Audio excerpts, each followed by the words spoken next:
안녕하세요. 방콕에서 부동산 에이전시를 운영 중인 고마저씨입니다. 자, 오늘은 인테리어의 중요성에 대해서 이야기를 해보도록 하겠습니다. 자, 일단 복습을 한번 해봅시다. 여러분들이 이제 콘도에 투자를 하시고 몇 년이 지났습니다. 그래서 콘도가 준공이 될 때가 됐습니다. 그러면 건설사에서 잔금을 내라고 연락이 오겠죠. 그러면 그 연락 받고 바로 잔금 내고 태고 오셔서 소유권 이전 받으면 됩니까? 안 됩니까? 안 됩니다. 제가 말씀을 드렸습니다. 자, 하자가 투성인 집을 받게 된다라고 말씀을 드렸습니다. 자, 그래서 이제 모든 과정을 거치고 이제 소유권 이전을 받게 되면 집을 받게 됩니다. 그러면 집은 어떤 상태로 받게 될까요? 여러분들이 한국에서 최근에 이제 고급 아파트의 분양을 받아서 사시는 분들이라면 태국 콘도를 받게 되면 정말 거기에 비하면 아무것도 안 줍니다. 왜냐하면 태국 콘도는 기본적으로 주방, 그리고 화장실, 그리고 에어컨 요 정도로만 여러분들에게 제공이 됩니다. 그런데 이제 LH 콘도 중에서 최저급 콘도 같은 경우는 가끔씩 에어컨도 안 주고요. 주방에 있는 기구도 많은 부분 생략된 경우가 많습니다. 이런 부분은 저가 무반에서도 종종 볼 수가 있습니다. 자, 그런데 대부분은 이제 주방, 화장실, 에어컨이 제공된다 이렇게 보시면 되겠습니다. 고가 콘도와 저가 콘도의 차이가 있을 수 있겠죠. 그럼 그 퀄리티의 차이가 납니다. 15억 이상 가는 100스퀘어미터 이상의 콘도라면 면적이 넓기 때문에 아무래도 키친이 좀 넓습니다. 그리고 이 주방을 구성하는 것들이 대부분 빌트인인 경우가 많습니다. 그런데 이 빌트인도 독일제 명품 브랜드를 쓰는 경우가 많습니다. 오븐이라든지 인덕션, 냉장고, 식기세척기 이런 것들이 명품인 경우가 많고 아예 주방 가구 자체가 유럽 수입산인 경우도 많습니다. 그리고 화장실도 가격이 비싼 콘도 같은 경우는 화장실을 구성하는 세면대나 욕조 이런 것들이 굉장히 퀄리티가 높은 회사의 것들로 구성되어 있다 이렇게 보시면 됩니다. 그리고 이제 바닥도 차이가 납니다. 바닥 같은 경우는 보통 마루로 되어 있습니다. 태국 같은 경우는 마루로 되어 있는데 보통 한 15억 이상 넘어가는 이런 것들은 이 마루 질 자체가 다릅니다. 그리고 대리석화 되어 있는 이런 곳들도 있죠. 그래서 이런 것들이 기본적으로 차이가 난다 이렇게 보시면 됩니다.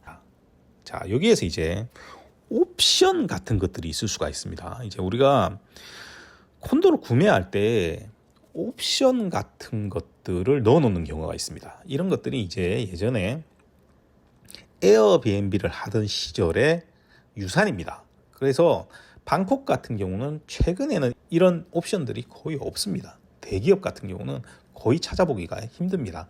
그런데 이제 아직도 뭐 파타야라든지 푸켓 같은 관광지에는 이런 옵션들이 제공되고는 합니다. 그런데 여러분들이 이 옵션을 잘 보시면 4억 정도 되는 투베드룸 콘도라고 하면 이 옵션들이 보통 50만 바, 40만 바 요 정도 됩니다. 그러면 이 50만 바, 40만 바 되는 가구 옵션의 가격은 합당한 걸까요? 두 번째는 이 퀄리티가 보장되는 걸까? 이 부분을 한번 생각해 볼 필요가 있습니다. 우리가 보통 이제 인테리어 업체, 개별 인테리어 업체에 손님을 소개하게 되면 리베이트를 준다라고 합니다. 그러니까 태국에서는 리베이트를 주는 게 관례화되어 있습니다.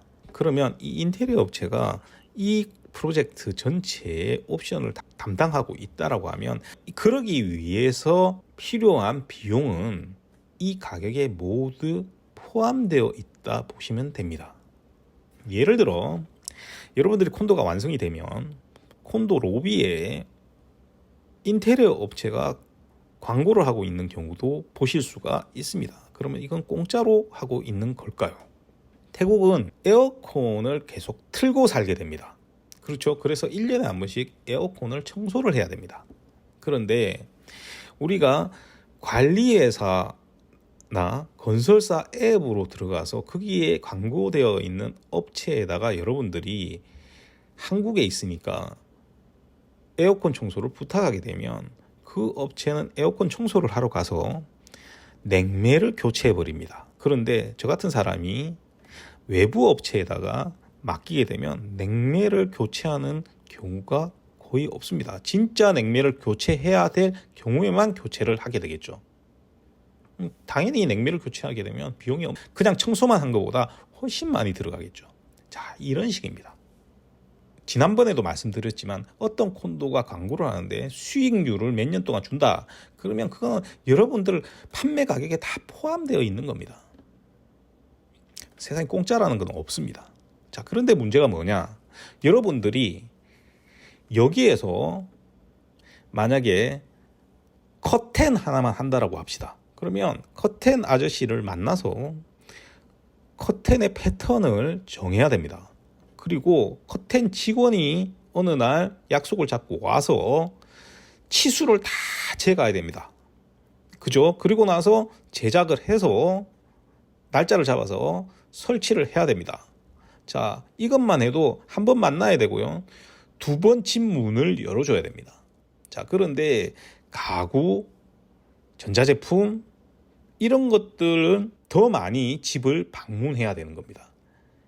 이것들을 전부 다 하려고 하면 일일이 문을 다 열어줘야 되는 거죠. 그리고 또 중요한 게 있습니다. 만약에 가구 같은 경우에 설치를 했다라고 하면 미세하게 하자가 나는 부분이 정말 많습니다. 그런 것들을 일일이 가서 찍어서 교환을 요청을 해야 되는데 그게 아니라 그냥 관리실에 얘기를 해서 문만 열어주게 되면 관리실에 있는 사람은 그걸 봐주지 않습니다. 문제가 생길 수 있기 때문에.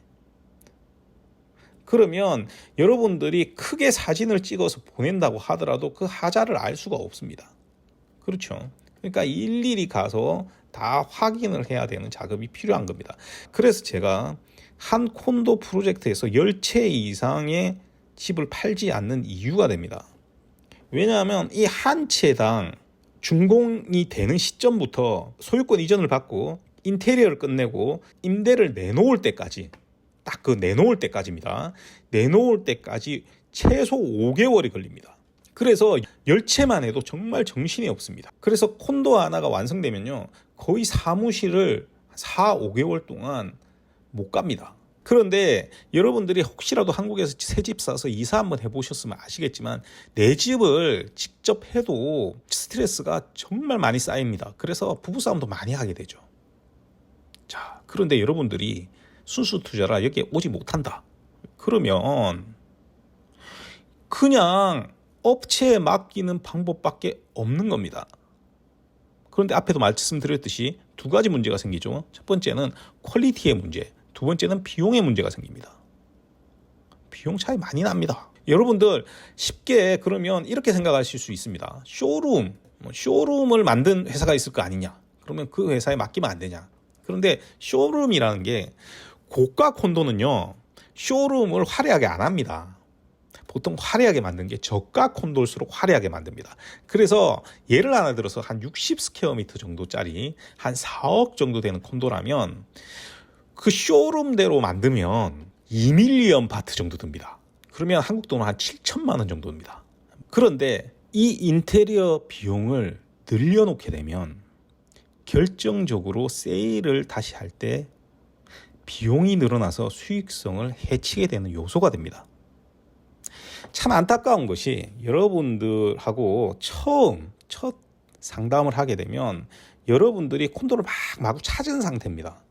그 상태에서 상담을 하게 되면 여러분들이 보고 있는 게 보통 로케이션과 콘도의 겉모양입니다. 그런데 이것은 제가 누누이 말씀드리지만 첫 번째로 중요한 요소가 아니라고 했습니다. 태국 콘도는 첫째도 가격이고요. 둘째도 가격이고 셋째도 가격이라고 말씀드렸습니다. 그런데 여러분은 이 가격 부분을 죽었다 깨어나도 알 수가 없습니다. 워크인을 했다라고 하면 로또처럼 찍는 경우가 아니면 대부분은 제대로 콘도를 샀는지조차도 모릅니다.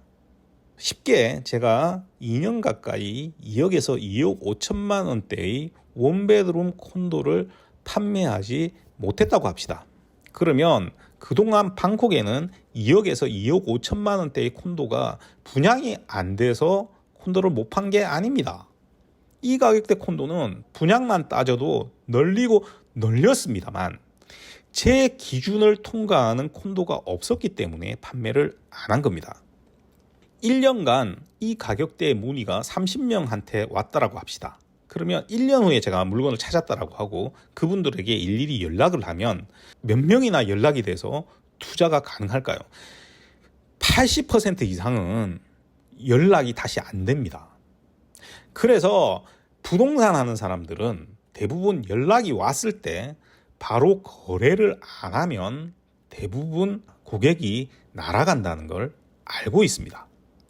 그래서 당장 내일도 어떻게 될지 모르는데 몇 개월 후 1, 2년 후면 말 다 했죠. 그래서 보통 업자라면 차선, 그게 없으면 차선이라도 찾아서 거래를 하려고 할 겁니다. 하지만 저는 태국에서 부동산을 하고 있으면서 그렇게 하고 있지 않습니다. 실거주자와 순수 투자자의 차이가 조금은 있습니다만 저는 없으면 안 팔고 맙니다. 그런데 요즘은 제가 금지해서 잘 묻지 않지만 이 콘도는 어때요? 라는 질문을 정말 많이 받아왔습니다. 사람들이 보이는 것에만 집중하기 때문에 저러한 질문을 하게 되고 이런 질문들은 자기가 콘도를 다 고르고 스스로 확신을 받기 위해 하는 질문들입니다. 제가 누누이 강조하지만 이 사람이 나쁘다고 해도 다른 사람한테 전화해서 좋습니다라고 하면 그냥 좋은 게 돼버리는 거죠.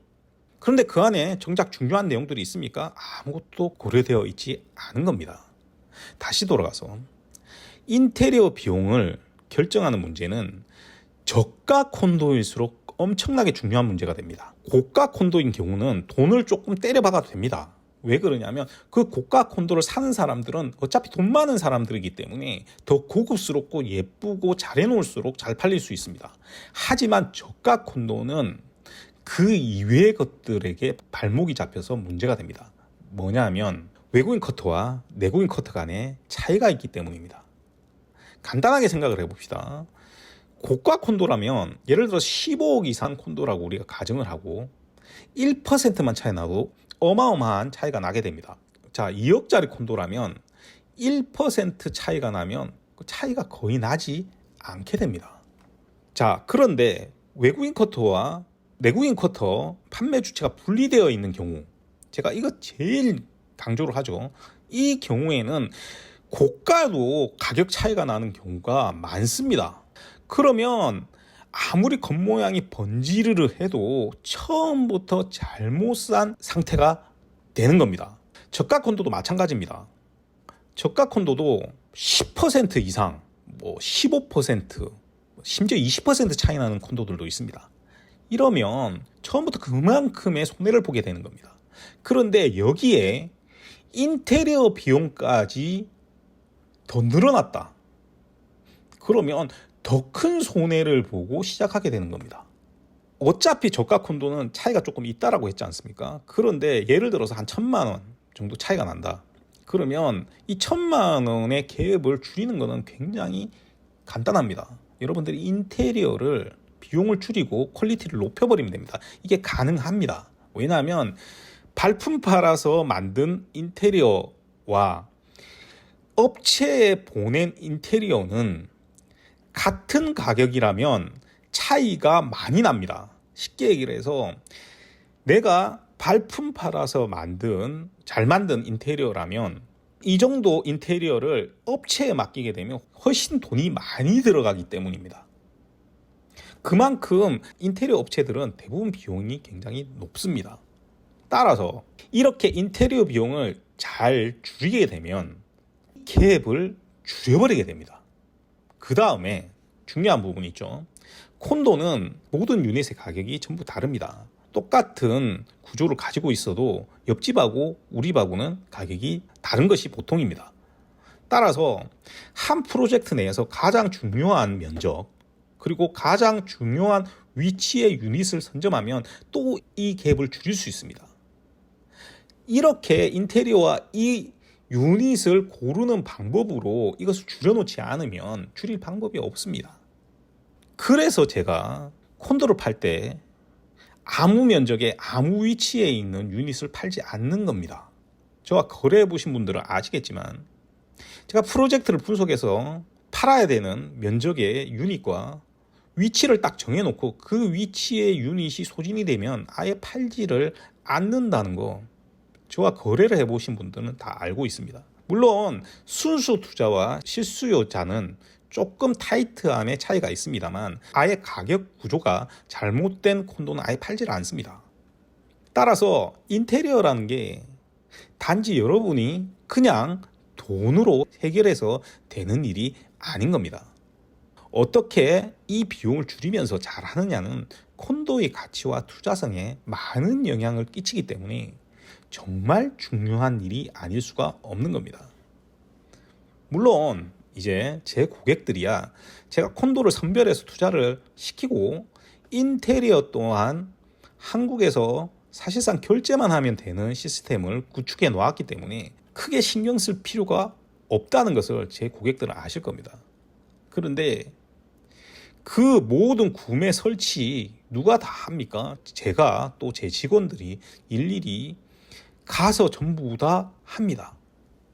그런데 제가 제 고객들한테 그렇게 한다고 해서 따로 비용을 받습니까? 안 받습니까? 따로 비용 안 받습니다. 제 회사에서 제공되는 모든 서비스와 시스템은 제 고객들만을 위한 것입니다. 혹시라도 이 방송을 보고 저에게 인테리어는 어떻게 하면 되냐는 식의 질문을 해오지 않으시길 부탁을 드리겠습니다. 저는 투자 상담 이외에 제 고객이 아닌 분들이 어떤 비용을 지불해도 제가 하기 싫은, 제가 해드리지 않는 답변은 해드리지 않습니다. 제가 가구를 하러 가고 전자제품을 사러 가고 이러한 가정에서 단 한 푼의 돈도 받지 않습니다. 저는 리베이트를 단 한 푼도 받지 않습니다. 그런 리베이트 받을 바에야 싸게 해달라고 합니다. 여러분들이 잘 생각해 봐야 됩니다. 어떤 방법을 가지고 여러분들이 태국에 투자를 하는 게 가장 좋은 방법인지 한번 생각을 해보시기 바랍니다. 왜? 저처럼 해주는 사람은 태국인 에이전트도 없습니다. 자, 그래서 여러분들 오늘 말씀드리고 싶은 건 뭐냐면 인테리어를 잘못하게 되면 또 다른 손해를 만들 수 있다는 겁니다. 이 점을 명심해 주시길 부탁을 드리겠습니다. 그리고 매주 수요일에 제가 라이브 방송을 하고 있습니다. 그런데 최근에는 공지를 아예 안 하기 때문에 그냥 수요일 날 한국 시간으로는 10시고 태국 시간으로는 8시에 들어오시면 라이브 방송을 하기 때문에 많은 참여 부탁드리겠습니다. 그리고 제 라이브 방송은 끝나고 나면 클립을 지워버립니다. 그래서 다시 보기 안 된다는 점 알려드립니다. 자, 오늘은 이렇게 인테리어에 대해서 이야기를 해봤습니다. 오늘도 들어주셔서 대단히 감사하고요. 이상 저는 방콕에서 고마저씨였습니다.